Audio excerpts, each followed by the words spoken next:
حضرت سعد بن ابی وقاص رضی اللہ تعالیٰ عنہ کہتے ہیں کہ رسول خدا صلی اللہ علیہ وآلہ وسلم نے فرمایا، دعا ذوالنون۔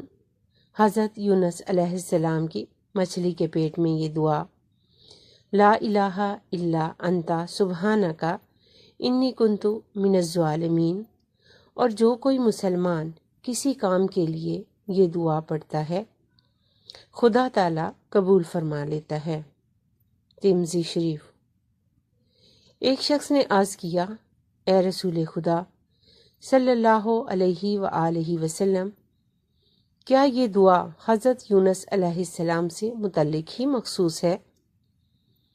حضور صلی اللہ علیہ وآلہ وسلم نے فرمایا، کیا تو نے خدا تعالیٰ کی یہ بات نہیں سنی؟